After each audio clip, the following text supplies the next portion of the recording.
बच्चों बहुत बहुत स्वागत है आपका अपने चैनल कक्षा गणित में। बच्चों हम लोग संख्या पद्धति पढ़ रहे थे चैप्टर नंबर 1 और इसमें आज आपको पढ़ना है एक्सरसाइज 1.5। इससे पहले हमने एक एक करके सारी एक्सरसाइज कंप्लीट की है। उम्मीद है कि उनको सब आपने पढ़ लिया होगा, देख लिया होगा, समझ लिया होगा। किसी प्रकार की कोई डाउट या कोई समस्या नहीं होगी। यदि कोई है तो भाई कमेंट सेक्शन में कमेंट करके हमसे आप जरूर पूछ लें, ठीक है। हम आज बिना किसी रुकावट के स्टार्ट करेंगे एक्सरसाइज 1.5।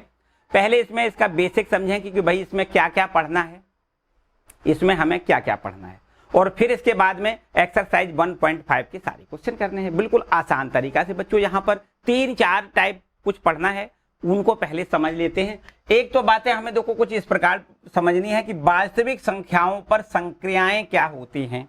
संक्रियाओं का मतलब आप जानते हैं, जैसे जब गिनती आपने सीखी होगी कि 1 2 3 4 5 6 है ना, ये गिनती के जो अंक होते हैं उनको हमने उन पर संक्रियाएं जब लगाई थी तो उनको हमने जोड़ना सीखा था, उनको हमने घटाना सीखा था, उनका हमने आपस में गुणा करना भी सीखा था, और एक संख्या का दूसरे संख्या में भाग करना भी हमने सीखा था। तो ये गिनती पर संक्रियाएं होती हैं।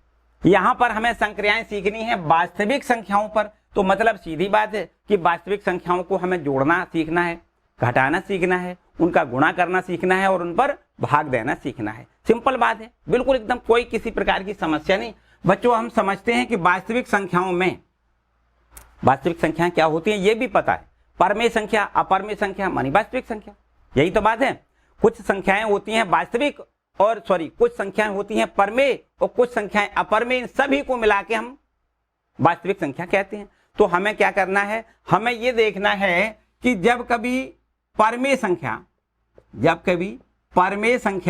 और अपरमेय संख्या को जोड़ते हैं बच्चों तो हमें क्या मिलता है। परमेय संख्या के साथ में अगर अपरमेय संख्या को जोड़ दिया जाए, परमेय संख्या और अपरमेय संख्या दोनों को जोड़ दिया जाए, परमेय के साथ में क्या जोड़ा जाए, अपरमेय संख्या, तो बच्चों मिलता क्या है, परमेय संख्या और अपरमेय संख्या का जो योगफल होता है वो सदैव अपरमेय रहता है। क्या रहता है, अपरमेय होता है। आपको याद रखना है, बिल्कुल एकदम कंठस्थ याद कर लो कि भाई जब अपरमेय संख्या और परमेय संख्या दोनों को जोड़ देते हैं तो जो योगफल आता है वो क्या आता है, अपरमेय आता है।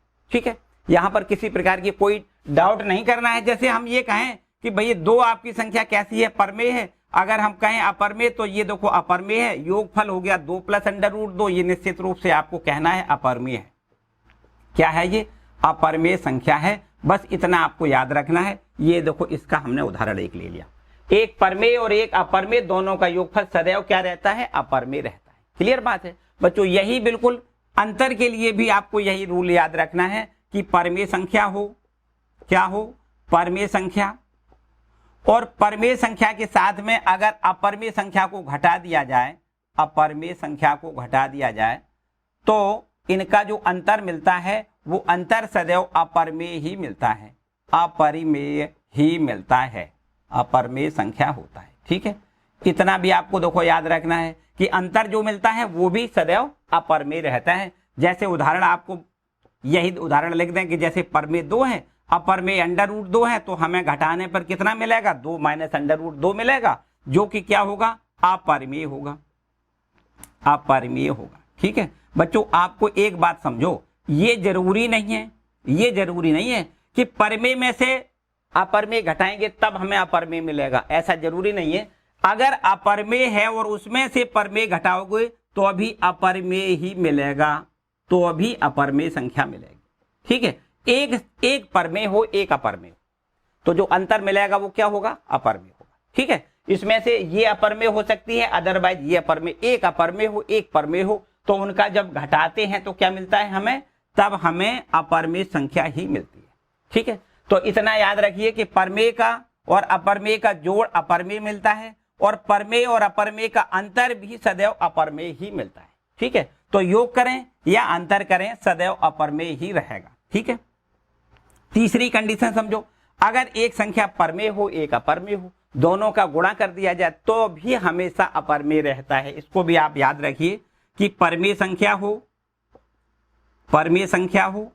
और परमेय संख्या के साथ गुणा कर दिया जाए अपरमेय संख्या का, काय का गुणा किया जाए, अपरमेय संख्या का, तो परमेय संख्या और अपरमेय संख्या का जो गुणनफल होता है वो बच्चों हमेशा अपरमेय ही होता है। क्या होता है? अपरमेय संख्या ही होता है। इसको भी आपको याद रखना है। जैसे उदाहरण यहाँ लिख दें, इस प्रकार से समझ लें कि जैसे हम 2 कह दें, 2 संख्या परमेय है और अपरमेय संख्या कितनी है? √2, ये अपरमेय है। तो यहाँ पर जो गुणनफल निकला वो कितना हो गया? 2√2। ये 2√2 गुणनफल है, वो कैसी संख्या है? अपरमेय संख्या है। कैसी है? अपरमेय संख्या है। ठीक, इसको भी आपको याद रखना है कि एक परमेय और एक अपरमेय का जो गुणनफल होता है वो भी आपको अपरमेय ही लिखना है। ठीक, और इसी प्रकार चौथी नंबर की पॉइंट समझो कि एक संख्या परमेय हो, एक अपरमेय हो, तो जब भाग करते हैं तो भाग भी सदैव अपरमेय ही रहता है। ठीक है, एक परमेय, परमेय व अपरमेय, परमेय व अपरमेय का भाग सदैव अपरमेय रहता है, अपरमेय संख्या होता है। ठीक है, होता है। तो यहां पर ऐसे याद कर सकते हो कि 2 संख्या परमेय है और √2 संख्या कैसी है? अपरमेय है। तो एक परमेय और एक अपरमेय का जब भाग देते हैं तो जो भागफल में 2/√2 मिला वो क्या मिलेगा? वो अपरमेय होगा।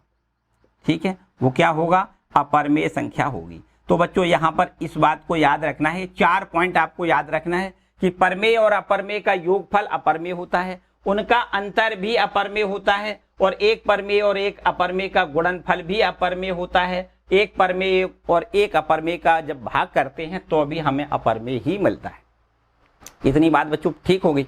यहाँ पर हमने 4 बातें सीखी कि जोड़ जब करते हैं एक परमेय और एक अपरमेय का तब हमें क्या मिलता है, जब उनका दोनों का अंतर करते हैं तो क्या मिलता है, जब दोनों का गुणन करते हैं तो क्या मिलता है, जब दोनों का भाग करते हैं तब क्या मिलता है। बच्चों हमेशा याद रखिए कि एक परमेय और एक अपरमेय का योगफल भी अपरमेय होता है, अंतर भी अपरमेय होता है, उनका गुणनफल भी अपरमेय होता है और उनका भागफल भी सदैव अपरमेय ही होता है। लेकिन अगर दोनों अपरमेय हों तो, अगर दोनों अपरमेय हैं तो अपरमेय और अपरमेय का योगफल याद रखिए परमेय भी हो सकता है, अपरमेय भी हो सकता है।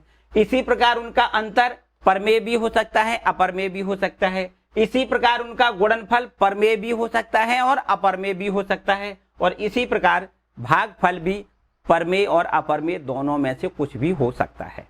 ठीक है, यहां पर यह जरूरी नहीं है कि एक परमेय हो और दोनों अपरमेय हो। अगर दोनों अपरमेय हो तो दोनों अपरमेय के लिए जरूरी नहीं है कि हमारा रिजल्ट परमेय आएगा या अपरमेय आएगा। परमेय भी हो सकता है और अपरमेय भी हो सकता है, उसको भी आपको याद रखना है। ठीक है बच्चों, तो ये तो बातें होगी परमेय संख्याओं पर संक्रियाएं।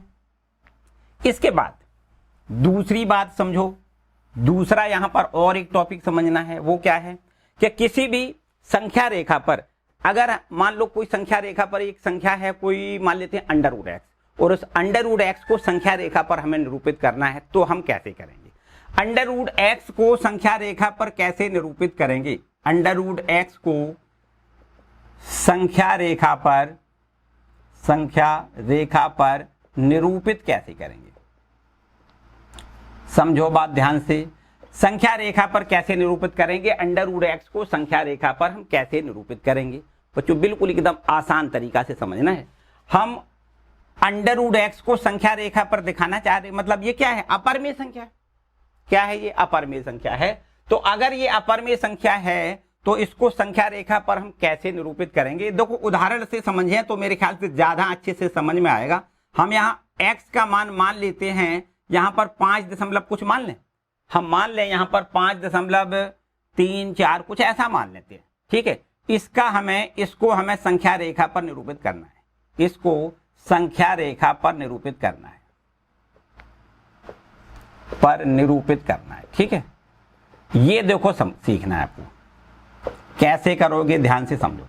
हमने इस प्रश्न को यहाँ, इस आर्टिकल को हमने एक प्रश्न के रूप में बना लिया, ठीक है, कि भाई हम अगर √5.3 को संख्या रेखा पर निरूपित करना चाहें तो कैसे करेंगे। एकदम आसान तरीका, देखो समझो। पहला स्टेप क्या करना है, 5.3 इकाई का आपको एक रेखाखंड यहां पर खींचना है। ध्यान से समझो, 5.3 इकाई का आपको एक रेखाखंड खींचना है। मान लेते हैं ये रेखाखंड है ए बी। क्या है? ए बी रेखाखंड कितना है? 5.3 इकाई का है। ठीक है, अगला स्टेप क्या करना है? अगले स्टेप पर आपको करना है कि बिंदु बी से 1 इकाई दूरी और आगे बढ़ाएं और ये सी बिंदु 1 इकाई दूरी हमने बढ़ाते हुए सी बिंदु ले लिया। 2 स्टेप हो गए। पहला स्टेप क्या किया? ए बी बराबर 5.3 इकाई का एक रेखाखंड खींचा और फिर दूसरे स्टेप पे क्या किया हमने? बी सी बराबर 1 इकाई दूरी और आगे बढ़ा के हमने सी बिंदु यहां पर ले लिया। ठीक है, अच्छा तीसरे स्टेप पे बच्चों क्या करना है? AC दूरी हमें जो मिली है उस AC की दूरी का अर्धा करना है। AC का हमें अर्धा करना है। तो बच्चों किसी भी दूरी का जब अर्धा करते हैं तो क्या करते हैं? आधे से अधिक दूरी भर के और A बिंदु को केंद्र मानकर इधर से देखो चाप लगाते हैं और उतनी ही दूरी का इधर से चाप लगाते हैं। ऐसा ही तो करते हैं, ध्यान से समझो। यहां जितनी A से C तक की दूरी है उस दूरी की आधी दूरी से अधिक दूरी आपको प्रकार में भरनी है। यहां पर देखो प्रकार हमारे पास ये है, यहां से A पर हम यहां पर इसको केंद्र माने और AC की जो आधी दूरी है ये आधी दूरी से अधिक दूरी प्रकार में भरें और यहां से देखो इधर को चाप लगाएं और फिर उसी दूरी का C बिंदु को केंद्र मानकर इधर से चाप लगा दें। तो यह यहां से हम दोनों को, इन कटान बिंदुओं को दोनों को आपस में यहां से इस प्रकार देखो मिला देते हैं और ये आपका जो होगा वो बिंदु क्या होगा? अर्धक बिंदु होगा 5.3। चलो इधर लिख देते हैं, ये आपकी 5.3 इकाई का ये ए बी रेखा था। ठीक है, हमने क्या किया बच्चों कि यहां पर ए बिंदु से सी बिंदु तक की जो टोटल दूरी है उस टोटल दूरी का हमने अर्धक करके ओ बिंदु, ये अर्धक बिंदु हमें प्राप्त हो रहा है।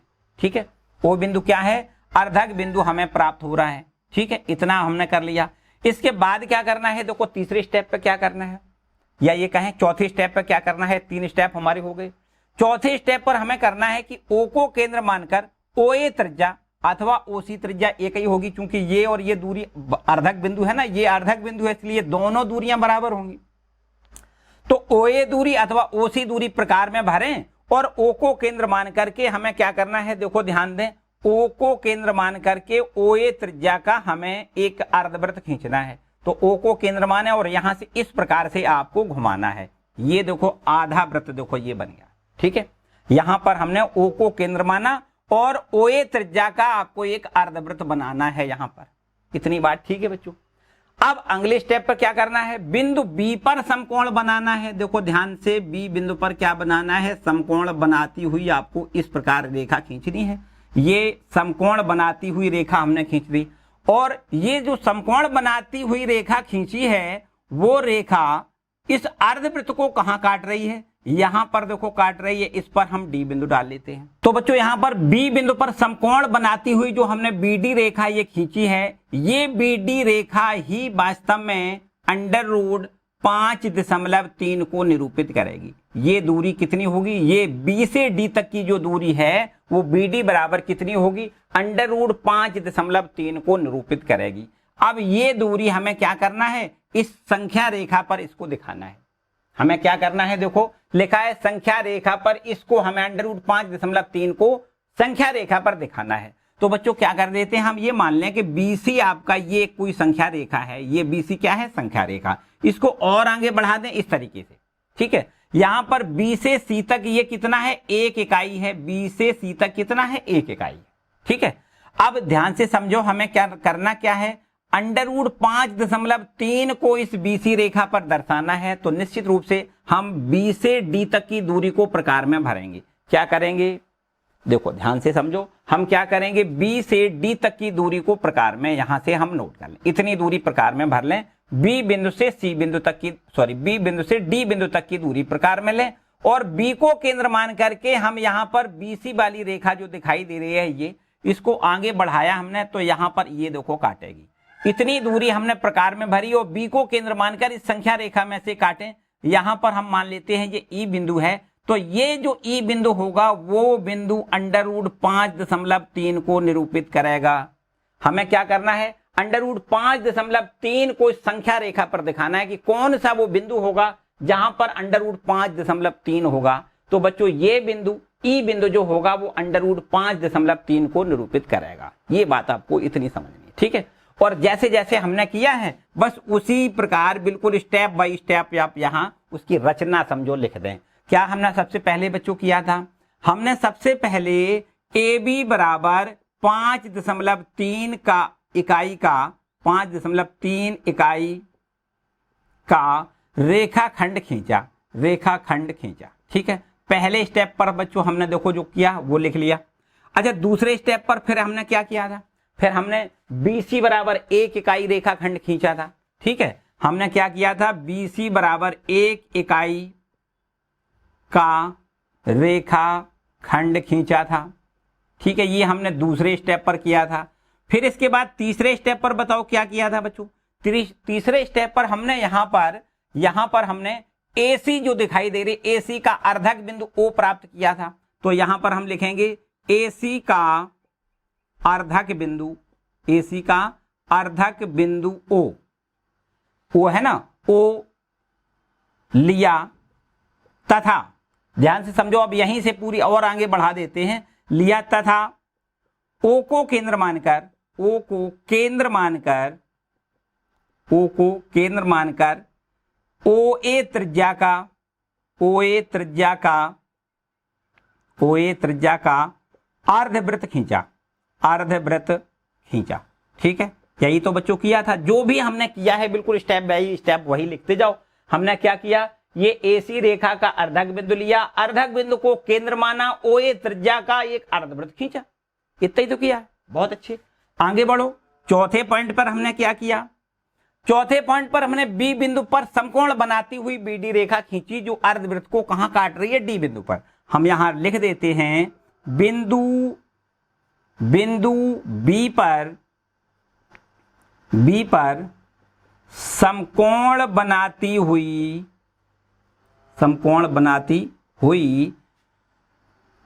BD रेखा खींची, BD रेखा खींची जो अर्धवृत्त को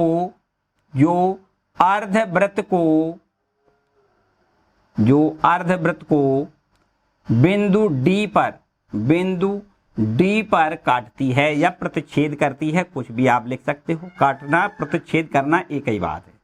ठीक है, यहां पर 5वें नंबर पर लिख दें रेखा BD बराबर अंडर रूट 5.3 को निरूपित करेगी, अंडर रूट 5.3 को निरूपित करती है। अच्छा, फिर अब हमें क्या करना है? इसको हमें इस संख्या रेखा पर दिखाना है। तो अगले स्टेप में देखो क्या यहां पर हमने किया था। हमने लिखा कि रेखा BC को संख्या रेखा मानते हुए तथा B को मूल बिंदु मानते हुए, मूल बिंदु व C को एक इकाई मानते हुए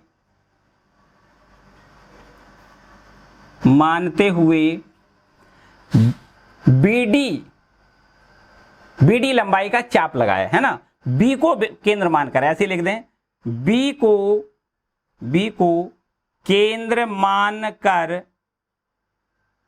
BD बराबर अंडर रूट 5.3, BD बराबर अंडर रूट 5.3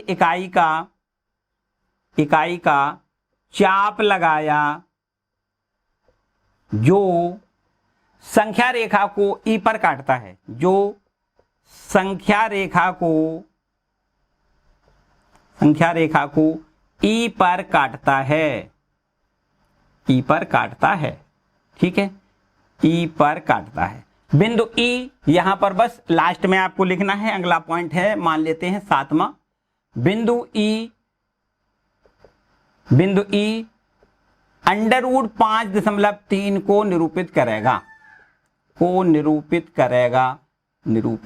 बस इतनी बात बच्चों यहां पर लिखनी है। जैसे जैसे हमने किया है बस वैसे वैसे आपको लिखना है कि भाई अंडर रूट 5.3 इस संख्या रेखा पर कहां होगा? E बिंदु पर होगा।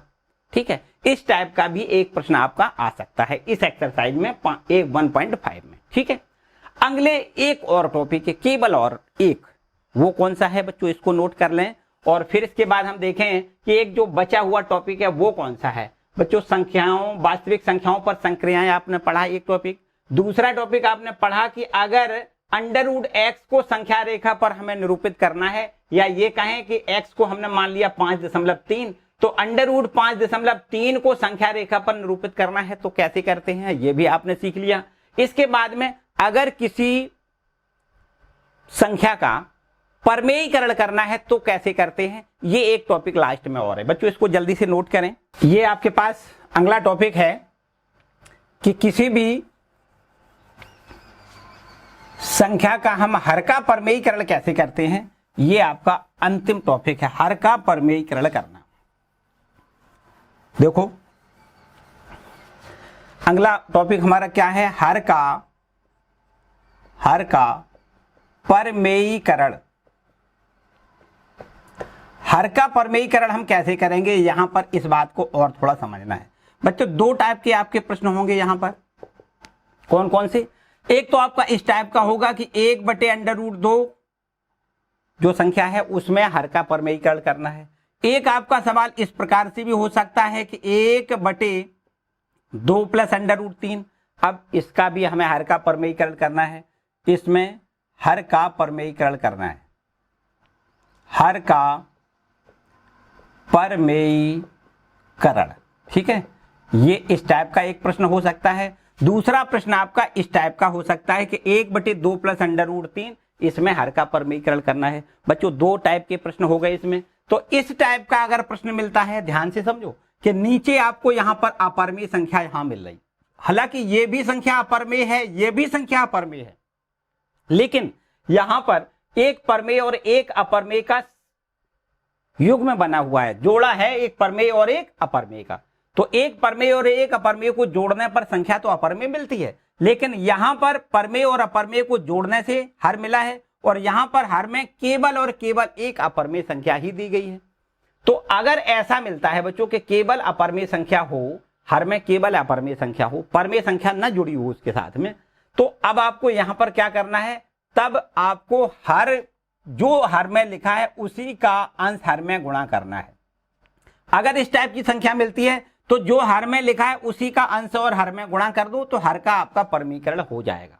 और यदि ऐसा लिखा है, तो अगर ऐसा लिखा है तो ऐसी स्थिति में इसका परमेयीकरण करने के लिए इसमें जो आपकी संख्या ये हर में लिखी है उसकी संयुग्मी संख्या से अंश हर में गुणा करना है। कैसे करना है, संयुग्मी संख्या से। संयुग्मी को अंग्रेजी में क्या कहते हैं, कंजुगेट से। तो कंजुगेट क्या होता है बच्चों, 2 + √3 लिखा है, इसका जो कंजुगेट होगा वो आपका हो जाएगा 2 - √3। मतलब याद आपको ये रखना है कि अगर यहाँ पर प्लस है तो मानो माइनस, बीच में माइनस का आंसर में गुणा कर दें, और यदि माइनस है तो बीच यहाँ पर प्लस का आंसर में गुणा कर दें। तो इस प्रकार से आपको 2 - √3 का ऊपर गुणा करना है और उतना ही आपको नीचे गुणा करना है। तो ये निश्चित रूप से हर का इसका परमीकरण हो जाएगा। ठीक है, बाय द वे कभी ऐसा लिखा है कि 1/2 - √3 ये लिखा है, तो आपको अब माइनस है तो इसकी कंजुगेट क्या होगी, इसकी कंजुगेट होगी 2 + √3। तो हमें अंश और हर में 2 + √3 से अंश हर में गुणा करना है। ठीक है, तो आपने समझा कि अगर हर में केवल और केवल ये अपरमेय संख्या दी जाए तो उस अपरमेय संख्या का अंश हर में गुणा करना है।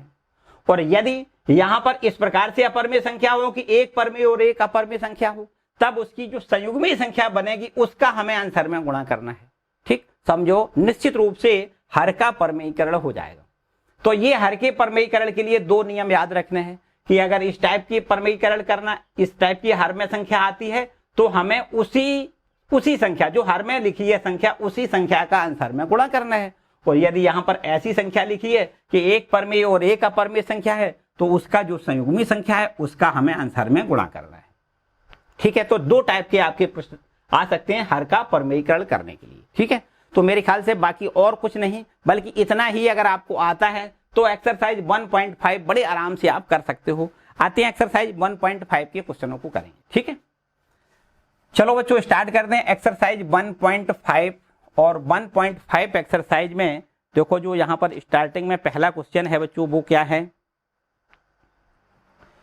बड़े ध्यान से समझो। एक्सरसाइज 1.5 का पहला क्वेश्चन बच्चों, यहाँ पर कुछ बातें तो बिल्कुल एकदम मौखिक बातें हैं। पहले प्रश्न में यहाँ पर 5 प्रश्न पूछे गए हैं और ये कहा गया है कि आपको बताना है कौन कौन से परमेय हैं और कौन कौन सी संख्याएं आपकी अपरमेय हैं। तो आपको केवल देख के बता देना है कि कौन सी संख्या परमेय है और कौन सी संख्या अपरमेय है। ध्यान से समझो। तो यहाँ पर लिखा है 2 माइनस अंडर रूट 5। बच्चों क्या लिखना है, ये संख्या कैसी है? तो आपको ये लिखना है कि ये संख्या अपरमेय है। क्या लिखना है? अपरमेय संख्या है। बच्चों क्यों अपरमेय है बता तो सकते हो, क्यों अपरमेय है? हमने लिख दिया अपरमेय, तो आप क्यों कहने लगे भाई ये अपरमेय है? अपरमेय संख्या बच्चों ये हमने बताया आपको इसलिए है क्योंकि यहाँ पर एक संख्या परमेय है और दूसरी संख्या अपरमेय है। तो परमेय संख्या और अपरमेय संख्या का जो अंतर होता है वो अंतर सदैव अपरमेय होता है। अभी हमने आपको सबसे पहला रूल यही बताया था कि एक परमेय हो और दूसरी अपरमेय हो तो अगर इनको जोड़ दें तो क्या मिलता है? अपरमेय मिलता है। क्या मिलता है? अपरमेय। घटा दें तो भी अपरमेय मिलता है, गुणा कर दें तो भी अपरमेय मिलता है, भाग कर दें तो भी अपरमेय मिलता है। तो यहाँ पर बच्चों आप बिना कहे कुछ कह सकते हो कि 2 माइनस अंडर रूट 3 ये क्या है? 2 क्या है? परमेय है। 2 क्या है? परमेय है। अंडर रूट 5 क्या है? अपरमेय है। अपरमेय है। इसलिए हम कह सकते हैं कि 2 माइनस अंडर रूट 5 है वो क्या हो जाएगा? अपरिमेय संख्या होगी। आपको यहाँ पर ऐसा डिटेल लिखना हो तो ऐसा भी आप लिख सकते हैं, ठीक है। क्योंकि 2 क्या है? 2 है आपकी परमेय संख्या, अंडर रूट 5 अपरमेय संख्या, इसलिए 2 माइनस अंडर रूट 5 क्या मिलेगा? अपरमेय संख्या होगी, ठीक है। ये हो गया पहला क्वेश्चन। देखो आपको केवल छांट के बताना है कि कौन सी परमेय है और कौन सी अपरमेय है। बच्चों यहाँ पर देखो दूसरे भाग में लिखा है 3 प्लस अंडर रूट 23 और ब्रैकेट में बंद करके माइनस अंडर रूट 23 लिखा है। इसको अगर हल कर लिया जाए तो बच्चों निश्चित रूप से यहाँ ऐसा हो जाएगा कि भाई 3 plus under root 23 minus under root 23, यहाँ देखो ये कैंसिल हो जाएगा तो आंसर में क्या मिलेगा हमें? 3। और 3 संख्या आपकी परमेय है।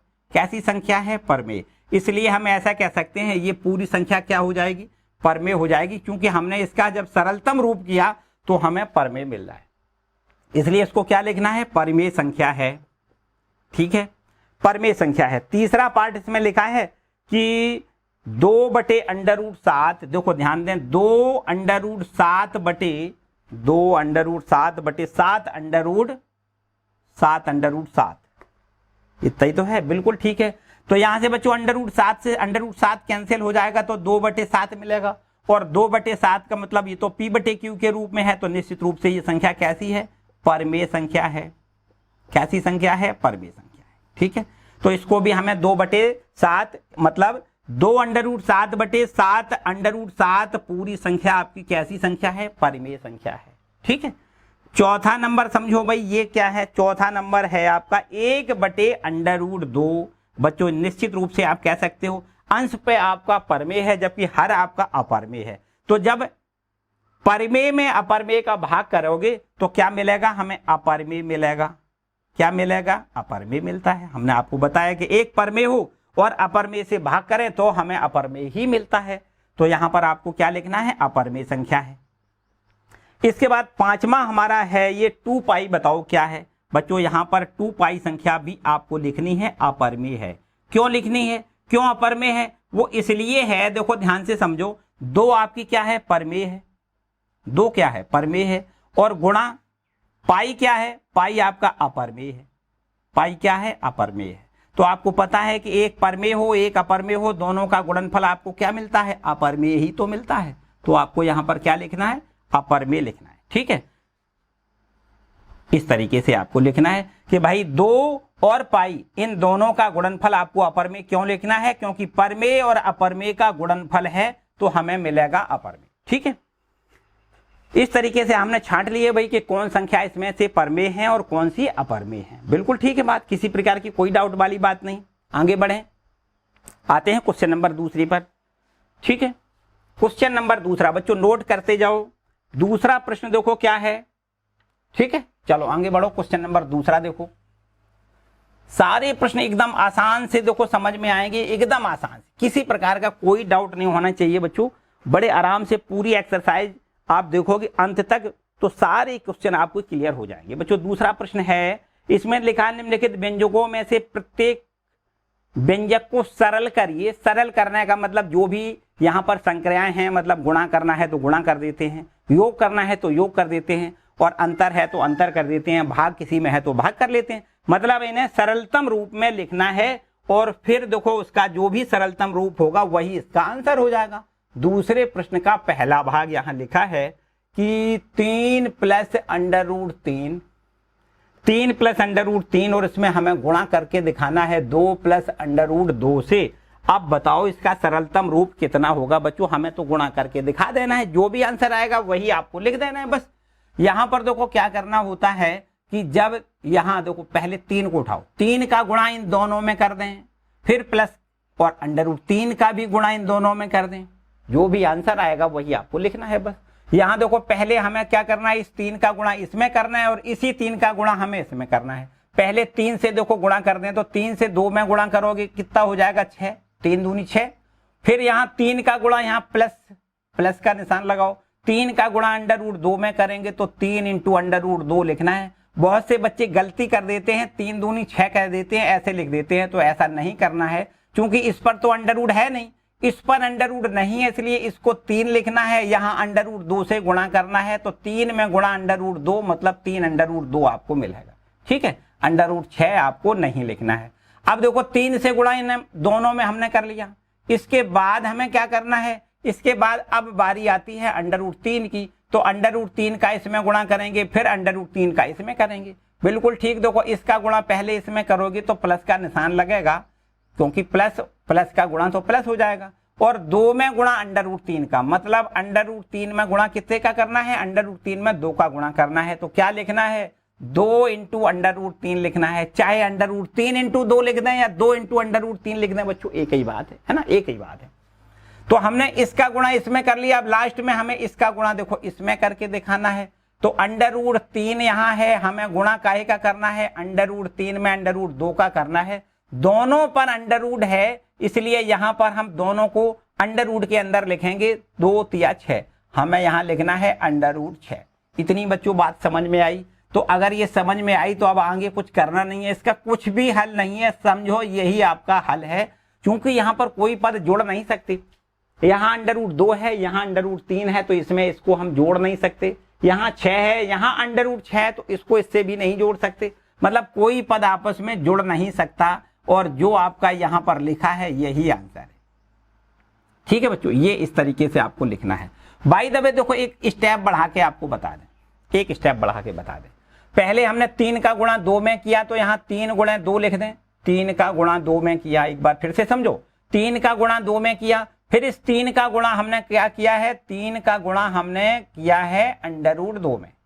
3 का गुणा दोनों में करने के बाद अब बारी आती है अंडर रूट 3 की, तो अंडर रूट 3 का यहाँ गुणा करोगे तो प्लस का निशान लगाओ, अंडर रूट 3 गुणे 2 लिखेंगे, और फिर इस 3 का गुणा हमें कहाँ करना है, अंडर रूट 3 का गुणा हमें करना है अंडर रूट 2 में, ठीक है। ये इतना गुणा देखो एक स्टेप हमने बढ़ा लिया, 3 का 2 में गुणा 6 लिख दें, प्लस यहाँ देखो 3 अंडर रूट 2 ये ज्यों का त्यों रहेगा, इसका इसमें गुणा नहीं करना है तो अंडर रूट 6 लिख दो, बिल्कुल गलत हो जाएगा। और इसी प्रकार यहाँ भी इनका दोनों का गुणा नहीं बल्कि 2 अंडर रूट 3 ज्यों का त्यों लिखना है। यहाँ इनका दोनों का गुणा हो सकता है क्योंकि इस पर भी अंडर रूट है और इस पर भी अंडर रूट है, इसलिए अंडर रूट 3 गुणे 2 यहाँ पर इस प्रकार दोनों पर अंडर रूट लगा दो, या यहाँ पर अंडर रूट 6 लिख दें। चलो एक स्टेप और बढ़ जाए, 6 plus 3 under root 2 plus 2 under root 3 और यहाँ पर अंडर रूट 6 लिख दें, तो ये आपका देखो आंसर है, ठीक, क्लियर बात हो गई।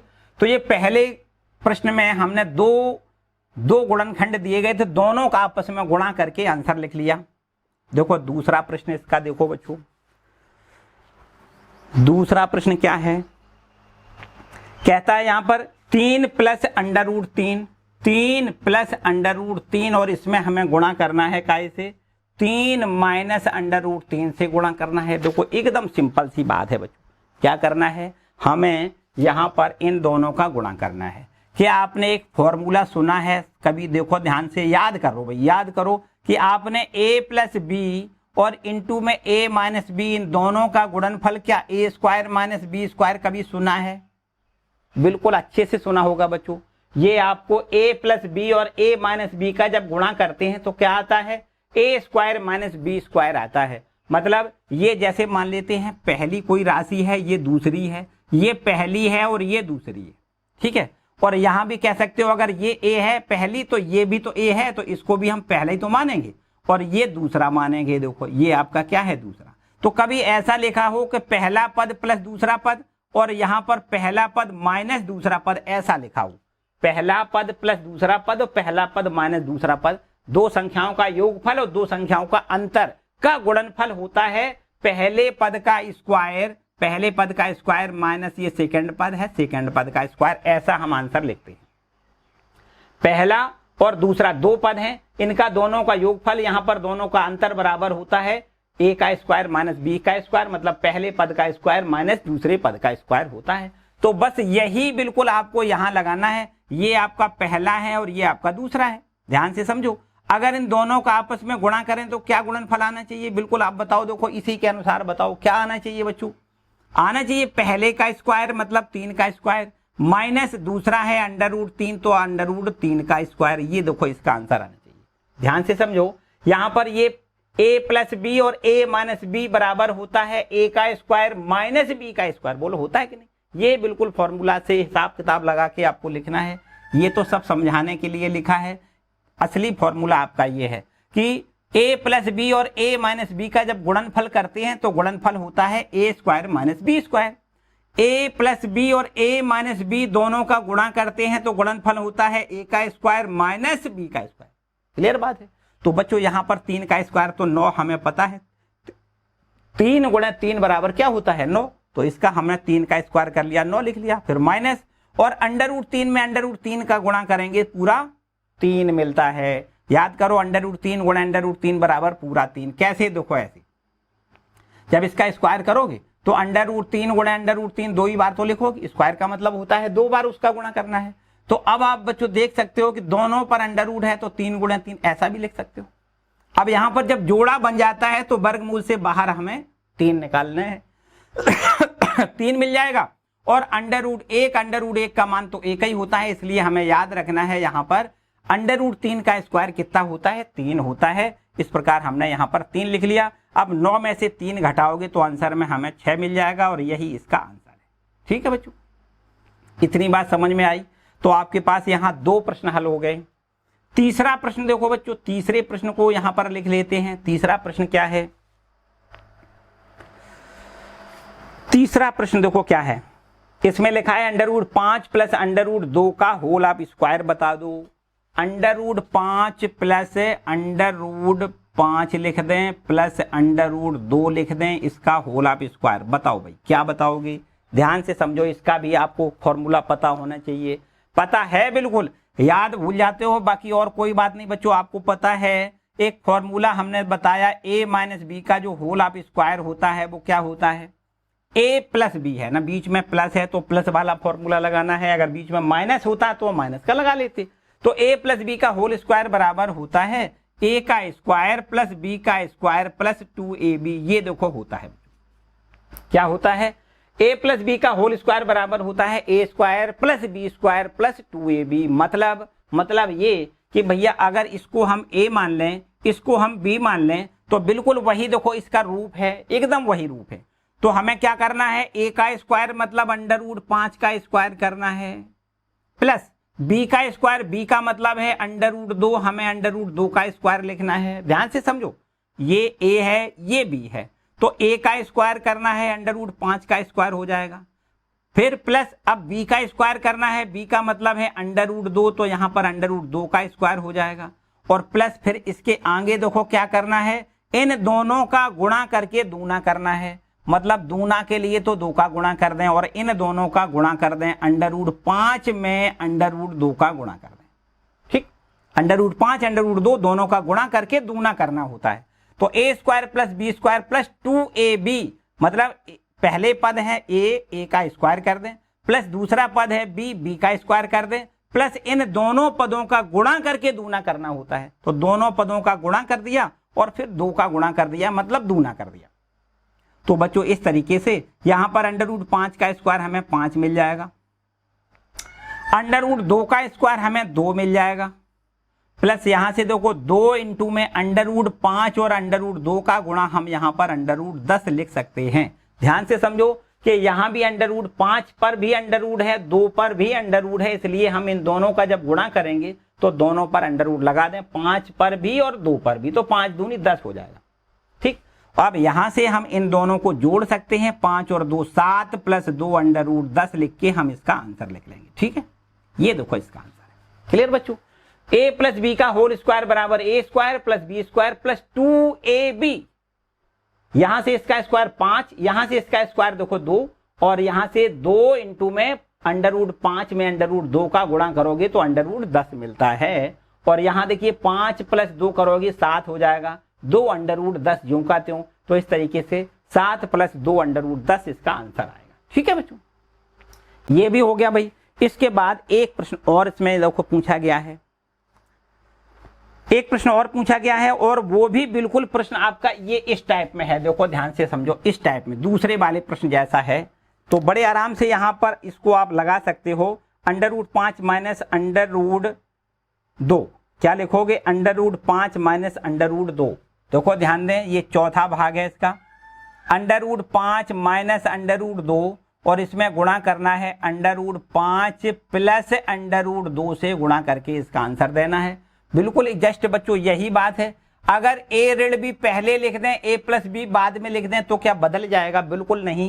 देखो a माइनस बी और a प्लस बी का फॉर्म है, तो इसको हम क्या लिख सकते हैं, इसको हम लिख सकते हैं a का स्क्वायर मतलब √5 का स्क्वायर, माइनस b और b है हमारे पास √2 का भी स्क्वायर लिखना है।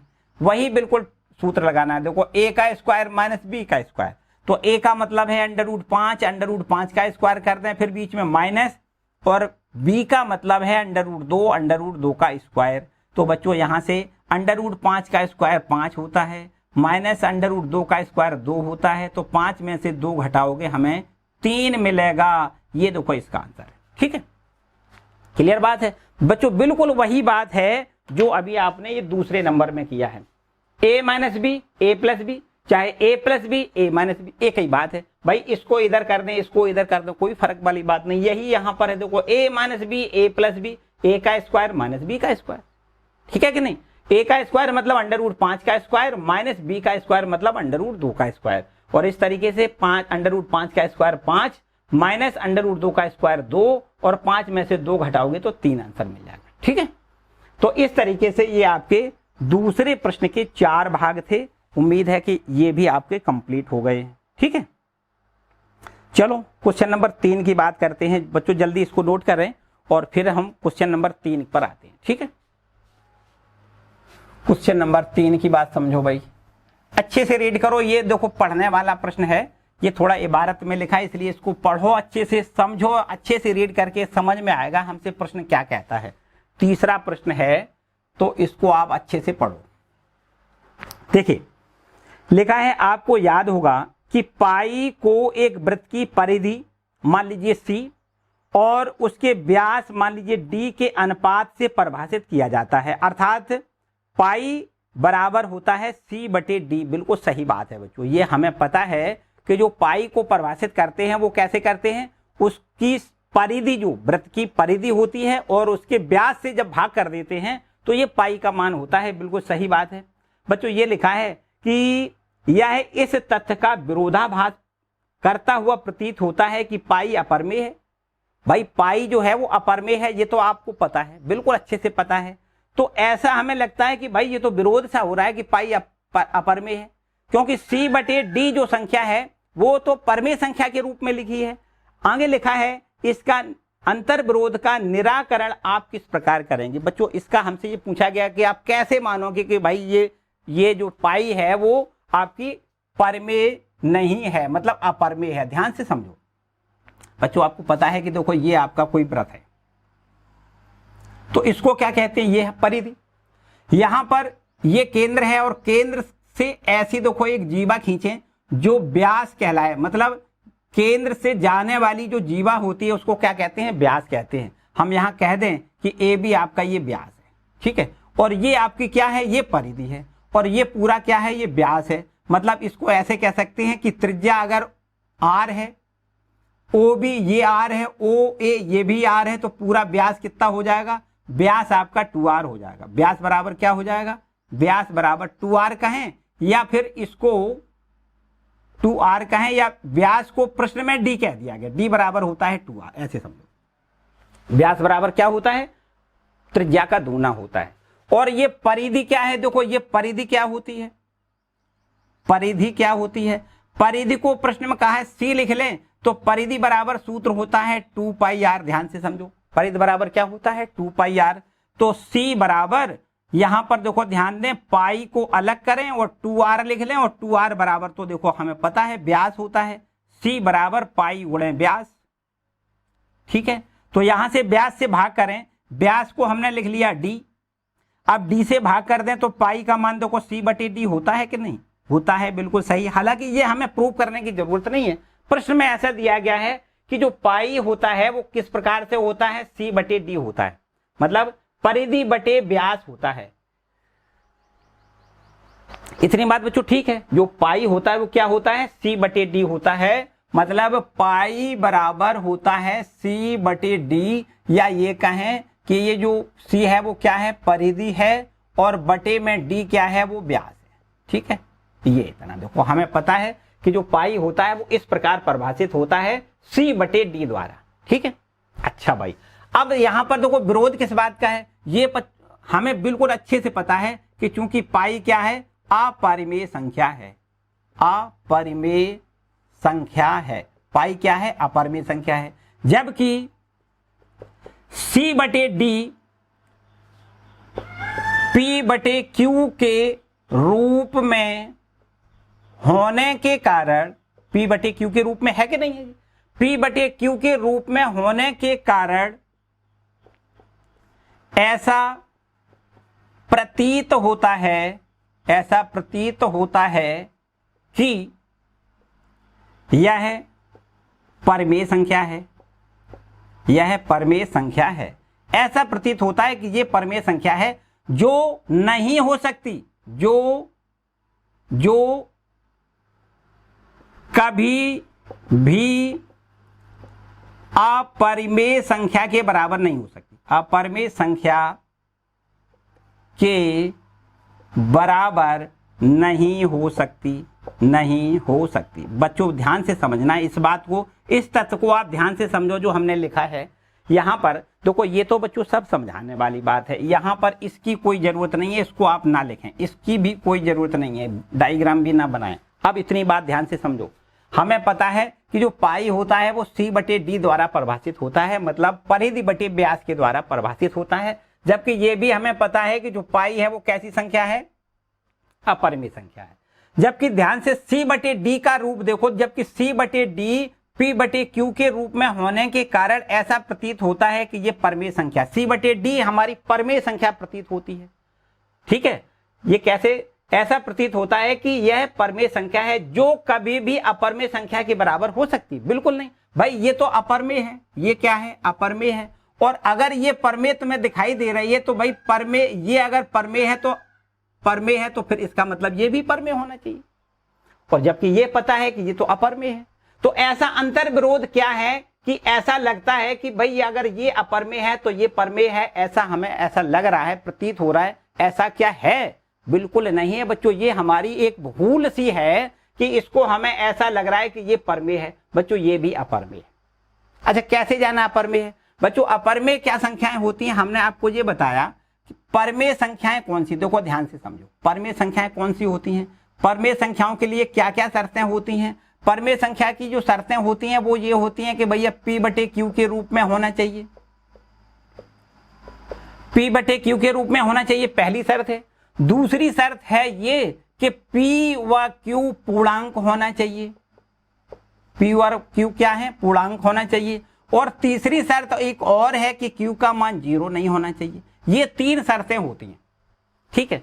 अब आप एक बताओ कि जब c बटे d की बात करी जाए तो c बटे d हम परमेय क्यों माने, कैसे मान लें? ये c बटे d p बटे q के रूप में तो है, लेकिन c और d क्या ये आपके पूर्णांक हैं?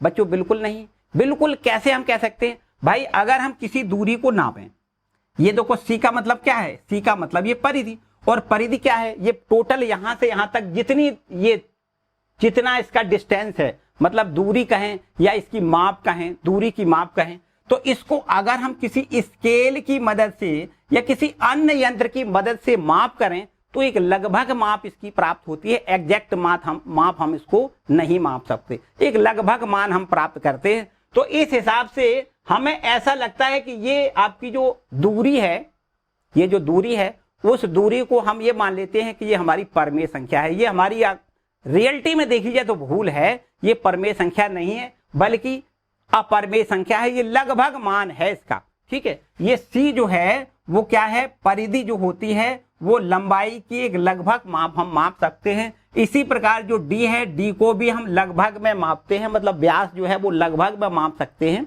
स्केल की मदद से या किसी अन्य यंत्र की मदद से। हम ऐसा कहेंगे कि ये संख्या जो है वो किसी भी तरीके से न तो ये परमेय है न ये परमेय है। तो जब ना ये परमेय है और ये ना ये परमेय है, तो दोनों में से जब कोई भी परमेय नहीं है तो निश्चित रूप से हम ऐसा कहेंगे कि ये संख्या क्या है? परमेय नहीं है। तो क्या है? अपरमेय है। ठीक है कि नहीं? तो निश्चित रूप से हमें क्या लिखना है? यहां पर ये लिखना है, चूंकि C व D कभी भी C व D ऐसे लिख दें, चूंकि दूरी को किसी स्केल या अन्य यंत्र से मापने पर केवल सन्निकट मान प्राप्त होता है, केवल सन्निकट मान प्राप्त होता है। अतः यह परमेय नहीं है। और जब ये परमेय नहीं है तो क्या है? अपरमेय है। इसलिए यह अपरिमेय संख्या है। इसलिए ये क्या है? अपरमेय संख्या है। तो बच्चों ये बिल्कुल विरोधाभास नहीं है, ये केवल हमारे समझने की बात है कि ये आपकी अपरमेय है और ये भी आपकी अपरमेय ही है। केवल विरोध सा ऐसा लग रहा है कि भाई ये तो परमेय है और ये अपरमेय है, तो बिल्कुल विरोध यहां नहीं करना है, कतई विरोध नहीं समझना है। ये भी अपरमेय है और ये भी आपकी क्या है? अपरमेय संख्या है। क्योंकि C बटे D देखने में तो परमेय लगती है लेकिन रियलिटी में ये परमेय नहीं है, क्योंकि यहाँ पर ये C का मान और D का मान जब हम किसी स्केल से मापते हैं तो एक लगभग वैल्यू हमें प्राप्त होती है। इसलिए भूल से इसको हम परमेय मान लेते हैं, परमेय नहीं है। क्या है? अपरमेय है। तो इस तरीके से ये भी अपरमेय है और ये भी आपकी अपरमेय है। ऐसी भाषा आपको बना के अपने शब्दों में जो भी आप लिख सकते हो लिख लो। पूरी भाषा अपने शब्दों में भी लिख सकते हो। ध्यान से समझो पूरी बात। क्या लिखना है? चूंकि पाई अपरमेय संख्या है, चूंकि पाई क्या है? अपरमेय संख्या है। ये कोई अंतर विरोध नहीं है, क्योंकि पाई अपरमेय संख्या है और C बटे D भी वास्तव में अपरमेय संख्या ही है। हम भूल से जब C और D की वैल्यू हम किसी स्केल या किसी अन्य यंत्र से मापते हैं तो हम भूल बस ऐसा मान लेते हैं कि ये परमेय संख्या है, बल्कि C और D दोनों ही अपरमेय संख्या ही है। इसलिए ये जब ये अपरमेय है तो ये भी अपरमेय होना चाहिए, और वास्तव में जो है ये अपरमेय है और ये भी अपरमेय है। इसलिए कोई अंतर विरोध वाली बात नहीं है। ये आपको इतनी भाषा यहां पर लिख देनी है अपने लैंग्वेज में। ठीक है बच्चों, समझ में आई बात? कोई समस्या नहीं? तो ये क्वेश्चन नंबर 3 है, आपको ये भी नोट करना है। उम्मीद है कि ये भी भाषा शायद सही लिखी होगी, एक बार चेक कर लेते हैं। क्योंकि पाई अपरमेय संख्या है, बिल्कुल ठीक है। जब C बटे D P बटे Q के रूप में होने के कारण ऐसा प्रतीत होता है कि ये परमेय संख्या है, जो कभी भी अपरमेय संख्या के बराबर नहीं हो सकती। भाई अगर ये परमेय है तो अपरमेय संख्या के बराबर नहीं हो सकती, बिल्कुल ठीक है। क्योंकि दूरी को किसी भी स्केल या अन्य यंत्र से मापने पर केवल सन्निकट मान प्राप्त होता है, अतः यह प्रमेय नहीं है, अर्थात यह अपरमेय है। ठीक है, कोई बात नहीं। तो ये भी आपकी अपरमेय है और ये भी आपकी अपरमेय है, तो यहां पर कोई अंतर विरोध वाली बात नहीं है, ऐसा आपको लिखना है। ठीक है, चलो इसके बाद देखो बच्चों अगला प्रश्न क्या है। अगला प्रश्न आपसे कहता है, देखो चौथा प्रश्न है, यहां पर लिखा है संख्या रेखा पर √9.3 को दर्शाइए, निरूपित करिए। √9.3 को संख्या रेखा पर हमें दिखाना है। बच्चों जल्दी से नोट करें। चौथा प्रश्न में कहा है कि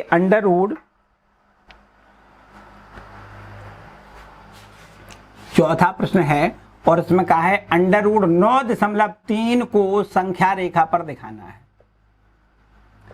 संख्या रेखा पर निरूपित करना है। ध्यान से समझो बच्चों, अभी हमने एक उदाहरण दिया था, बिल्कुल वैसा ही करना है। आप एक स्केल की मदद से 9.3 इकाई का रेखाखंड खींच लें। क्या करें? 9.3 इकाई का रेखाखंड खींच लें और यहां पर ए बिंदु लिखें और यहां पर कहीं पर लो बी बिंदु यहां लिख लेते हैं। ठीक, ये आपका ए बी रेखाखंड 9.3 इकाई का हम पहले खींचेंगे। इसके बाद बी बिंदु से यहां पर देखो एक इकाई दूरी बढ़ाते हुए यहां पर सी बिंदु डाल लें, तो ये बी सी एक इकाई है। इसके बाद तीसरे स्टेप पर क्या किया था हमने? ए सी का अर्धक किया था। ध्यान से समझना है, पूरे स्टेप आपको 5-6 स्टेप याद करने हैं, बस और कुछ नहीं। पहला काम, ए बी एक रेखाखंड 9.3 इकाई का हमने खींचा है। इसके बाद बी बिंदु से एक इकाई का रेखाखंड ये बी सी और इसी में खींच लिया आगे बढ़ाते हुए। तीसरे स्टेप पर ए सी का अर्धक करोगे। ए सी का अर्धक कैसे करते हैं? आधे से ज्यादा दूरी भर के दोनों साइडों से इस प्रकार से देखो हम चाप लगा देते हैं, आपको ये पता है। और इस तरीके से अगर इसको यहां मिला दिया जाए तो ये आपका अर्धक बिंदु कहलाएगा, ओ मान लेते हैं इसको। ये क्या है? अर्धक बिंदु आपका है। ठीक है, अर्धक बिंदु को केंद्र मानकर ओए त्रिज्या का आपको यहां पर एक अर्धवृत्त खींचना है। बच्चों इस प्रकार से जाएगा, यहां पर देखो हमने एक अर्धवृत्त खींचा। ठीक है, इस प्रकार से ओ ए त्रिज्या का, ओ को केंद्र मानकर ओ ए त्रिज्या कहें या ओ सी त्रिज्या कहें, ओ सी त्रिज्या या ओ ए त्रिज्या लें और ओ को केंद्र मानकर इतना देखो हमने ऊपर अर्धवृत्त खींच लिया। इसके बाद यहां पर बी बिंदु पर समकोण बनाती हुई यहां पर इस प्रकार से देखो रेखा खींचनी है। ध्यान से पूरी बात समझो, एकदम ध्यान से। ये हमने एक बी डी रेखा खींची, इस पर हम यहां डी मान लेते हैं। ठीक है, तो यहां पर थोड़ा गड़बड़ हो गया, कोई बात नहीं, निरूपित यहां लिख देते हैं। यहां पर देखो ये डी बिंदु हमने मान लिया। क्या मान लिया? यहां पर बी बिंदु पर समकोण बनाती हुई हम रेखा खींचेंगे और समकोण बनाती हुई रेखा ये हमने देखो खींच दी। ठीक है, और इस अर्धवृत्त को जहां पर ये काट रही है उस बिंदु को हम डी मान लेंगे, ये डी बिंदु है। ठीक है, और ये बी डी रेखा जो दिखाई दे रही है, बस यही बी डी रेखा √9.3 को निरूपित करेगी। ध्यान से समझो, ये रेखा जो बी डी है यही रेखा √9.3 को निरूपित करेगी। अब आपको करना क्या है? इसको हमें इस संख्या रेखा पर दिखाना है। तो इस संख्या रेखा को देखो बीसी जो है ना, बीसी इसी को संख्या रेखा मान लें और यहां इसको मूल बिंदु मान लें। ये यहां से यहां तक एक इकाई है, इसको आगे बढ़ा दें। अब बी से डी तक की दूरी प्रकार में आप भरें, बी से डी तक की दूरी प्रकार में भरें और बी को केंद्र मानकर आप यहां से इस प्रकार इसमें से काटें। देखो ध्यान दें, ऐसे काट दें आप। ठीक, बी को केंद्र मान करके इतनी दूरी प्रकार में भरें और यूं ऐसे घुमाएं। जहां पर इस संख्या रेखा को काटे वहां पर कोई ई बिंदु डाल लें और ई बिंदु वास्तव में ये जो ई बिंदु है यही बिंदु √9.3 को निरूपित करेगा। यही ई बिंदु √9.3 को निरूपित करेगा। ये जो ई बिंदु दिखाई दे रहा है यह ई बिंदु ही वास्तव में √9.3 को निरूपित करेगा। बस जैसे जैसे हमने किया है वैसे वैसे आप यहां लिख सकते हो बड़े आराम से। इतनी बातें जो हमने बताई हैं कुछ भी खास नहीं है, बिल्कुल आराम आराम से। सबसे पहला काम हमने किया था ए बी बराबर 9.3 इकाई 9.3 इकाई का रेखाखंड खींचा था। बोलो भाई, ऐसे ही तो किया था। इसके बाद बताओ बच्चों दूसरे स्टेप पर हमने क्या किया था? इसके बाद दूसरे स्टेप पर BC बराबर 1 इकाई का रेखाखंड और आगे बढ़ाया था। तो आपको लिखना है BC बराबर 1 इकाई का रेखाखंड खींचा। इसके बाद तीसरे स्टेप पर बताओ क्या किया था। तीसरे स्टेप पर हमने AC का अर्धक किया था। अर्धक बिंदु O को केंद्र मानकर OA त्रिज्या का एक अर्धवृत्त खींचा था। इतनी बात की थी, तो यहां पर दोनों बातें एक साथ लिख दें। यहां पर लिख दें रेखा AC के अर्धक बिंदु O को केंद्र मानकर O को केंद्र मानकर AC के अर्धक बिंदु O को केंद्र मानकर OA त्रिज्या का अर्धवृत्त खींचा। इतना भी देखो हमने एक काम किया है कि नहीं किया है, बिल्कुल ठीक। इसके बाद चौथे नंबर पे क्या किया है। चौथे नंबर पर B बिंदु पर समकोण बनाती हुई BD रेखा खींची। क्या लिखोगे, बिंदु B पर समकोण बनाती हुई, जैसे जैसे हमने किया है बिल्कुल वैसे ही लिखना है, कुछ भी नया नहीं करना है। अच्छा, इसको अपने शब्दों में भी आप तोड़ के लिख सकते हो, अपने शब्दों में बना के लिख सकते हो, जैसे जैसे हमने किया है बस वैसे लिखना है और कुछ भी नहीं। बिंदु B पर समकोण बनाती हुई BD रेखा खींची जो अर्धवृत्त को D पर काटती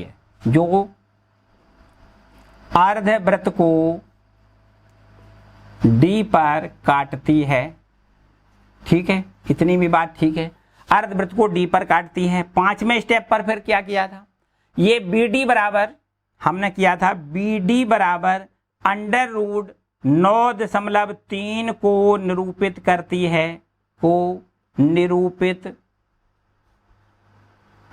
है। अब यहां पर हमने देखो अगले स्टेप में क्या किया था। अगले स्टेप में ये BD दूरी भर करके B को केंद्र मान करके हमने एक चाप लगाया जो इस संख्या रेखा को E पर काट रहा है। ठीक है, अगले स्टेप पर हमने क्या किया, देखो यहां पर एक स्टेप अगला 6वां नंबर डाल देते हैं। BC को संख्या रेखा मानते हुए BC को संख्या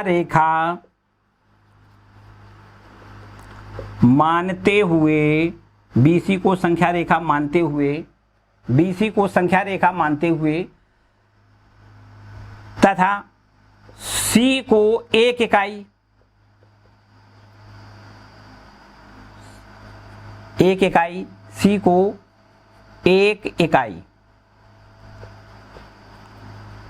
मानते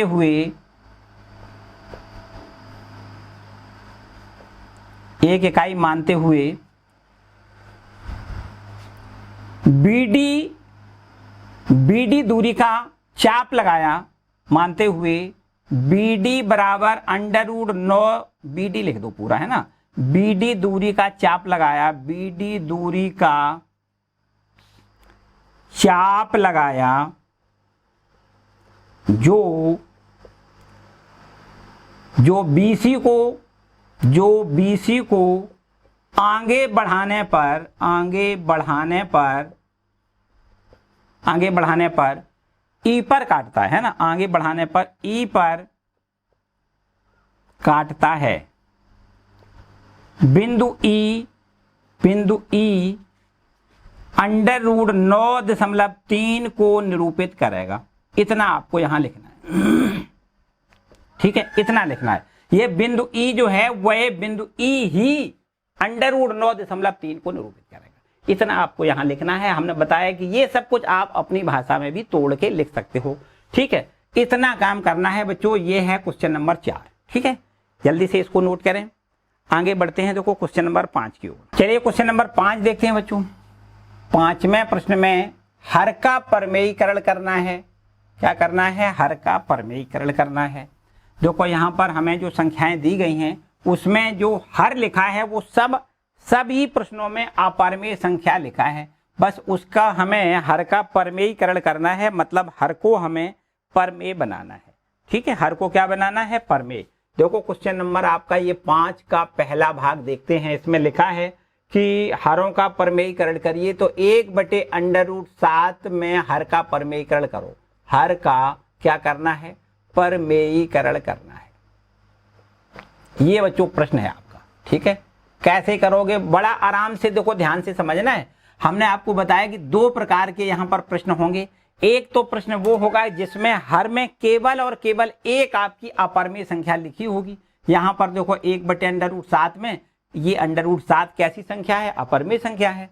तो अगर ऐसा हो कि एक ही यहाँ पर अपरिमेय संख्या हो, तब हमने आपको बताया कि उसी अपरिमेय संख्या का अंश और हर में हम गुणा कर देते हैं और भाग कर देते हैं।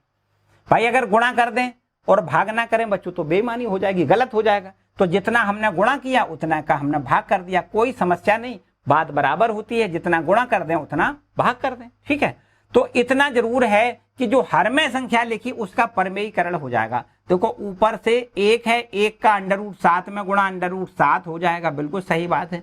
जबकि √7 और √7 का गुणा यहाँ √7 × 7 मतलब यहाँ देखो ध्यान दें, जोड़ा बन गया, वर्गमूल से बाहर निकालोगे तो यहाँ पर ऊपर तो √7 है लेकिन देखो नीचे 7 बन जाएगा। अब देखो हर में क्या अपरिमेय रह गया? बिल्कुल नहीं, ये तो परमेय संख्या बन गई। 7 कैसी संख्या है? परमेय संख्या है। तो बस हर का हमें केवल परमेयीकरण करके और आपको यहाँ आंसर लिख देना है, बाकी आगे कुछ भी नहीं करना है। हर परमेय करना है, अंश परमेय रहे या अपरमेय रहे इससे हमारा कोई लेना देना नहीं, हर का परमेयीकरण हमें करना है, ठीक है।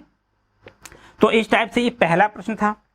इसी प्रकार का देखो दूसरा प्रश्न अलग टाइप का है। यहां पर लिखा है 1/√7, 1 में √7 माइनस √6। बच्चों ध्यान से समझो, यहां पर एक अपरिमेय संख्या ये है, दूसरी अपरिमेय संख्या ये है। अपरिमेय में से अपरिमेय जब घटाते हैं तो सदैव अपरिमेय ही मिलता है, ठीक है। हमें करना क्या है इसका? अब हमें क्या करना है? इसका परमेयीकरण करना है, हर का परमेयीकरण करना है। तो हमने आपको बताया कि अगर ऐसा हो कि भाई ये यहाँ पर प्लस या माइनस बीच में हो तो उसकी संयुग्मी संख्या से आंसर में गुणा कर लेते हैं। तो इसकी संयुग्मी कितनी बनेगी बच्चों बताओ?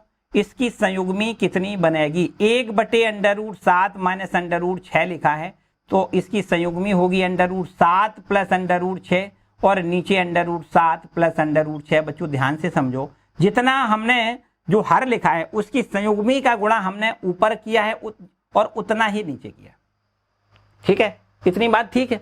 तो आप 1 का गुणा करोगे तो इतना ही रहेगा √7 प्लस √6, जबकि नीचे का गुणा आप ध्यान से समझो तो ये देखो इस फॉर्म में लिखा है a माइनस बी। देखो ध्यान दें किस फॉर्म में लिखा है, a माइनस बी और इंटू a प्लस बी का जब गुणा करते हैं तो गुणनफल हमें a² माइनस b² मिलता है।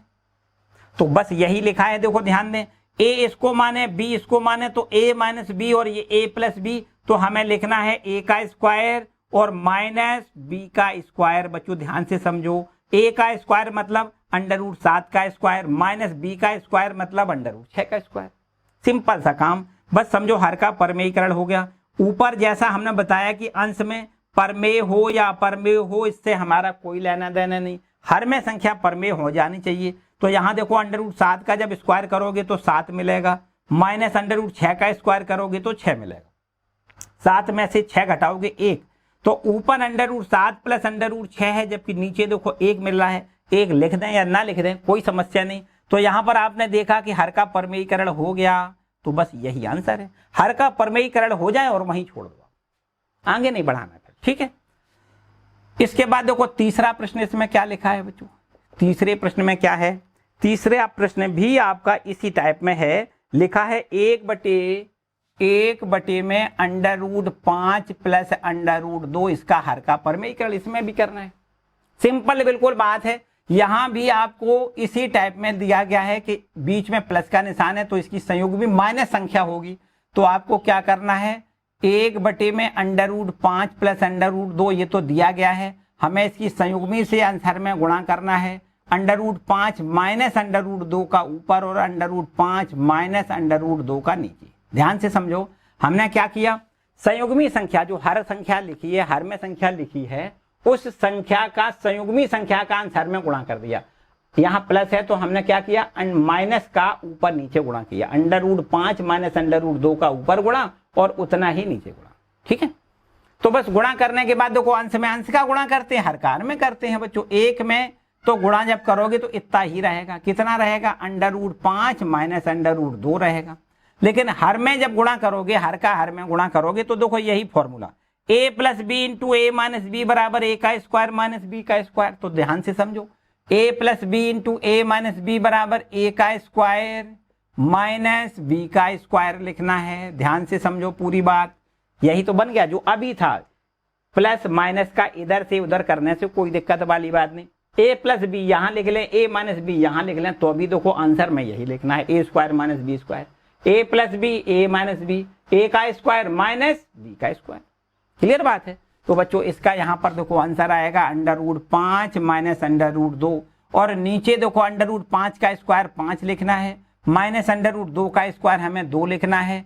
तो √5 माइनस √2 और नीचे आपको यहाँ से देखो 3 मिल जाएगा। यही इसका आंसर है, √5 माइनस √2 बटे में 3। यहाँ आपने देखा 3 जो संख्या है, हर है, वो इसका परमेयीकरण हो गया, मतलब ये आपकी परमेय संख्या हो गई। बस हर परमेय बन जाए, समझो आपका आंसर खत्म। ठीक, आंसर आ गया।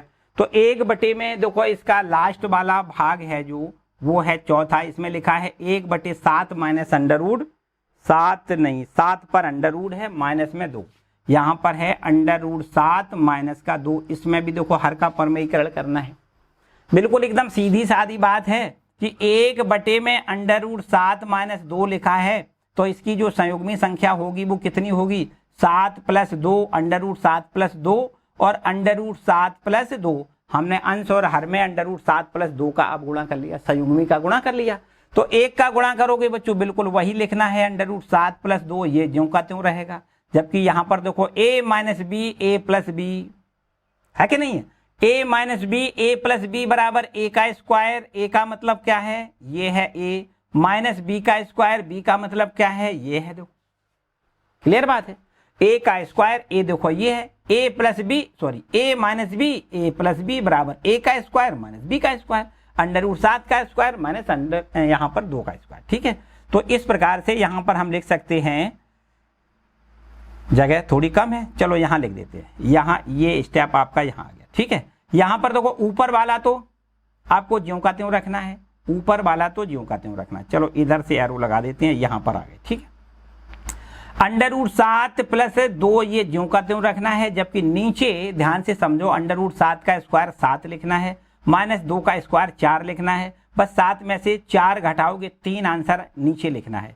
तो √7 प्लस 2 ज्यों का त्यों और नीचे आपको 3 लिखना है। ये 3 संख्या आपकी परमेय बन गई, मतलब हर का परमेयीकरण हो गया। तो बच्चों इस तरीके से ये आपके इसमें 5 प्रश्न थे, और ये 5वां प्रश्न उम्मीद है कि अच्छे से आपको समझ में आ गए। किसी प्रकार की कोई डाउट और कोई समस्या शायद नहीं होगी। बच्चों बाय द वे अगर कोई समस्या आपको लगती है तो कमेंट सेक्शन में कमेंट करके हमसे आप जरूर पूछ लें। ठीक है, तो बच्चों वास्तविक संख्याओं के लिए घातांक के नियम हमें अगली वाली एक्सरसाइज 1.6 में पढ़ना है। घातांक के नियम, ठीक है, घातांक के नियम हम अगली वाली एक्सरसाइज जो है वो अगले लेक्चर में कंप्लीट करवाएंगे। बच्चों आज के लिए फिलहाल इतना ही रखते हैं। ठीक है, आज का वीडियो आपको कैसा लगा कमेंट सेक्शन में हमें जरूर बताएं, और वीडियो अगर अच्छा लगा है तो लाइक जरूर कर दें। चैनल पर नए आए हैं तो चैनल को भी सब्सक्राइब कर लें, और इस वीडियो को भी अपने दोस्तों के साथ शेयर कर दें। ठीक है, मिलते हैं अगले वीडियो में। ठीक है, पढ़ते जरूर रहें, अच्छे से पढ़ें, मस्त पढ़ें और खुश रहें।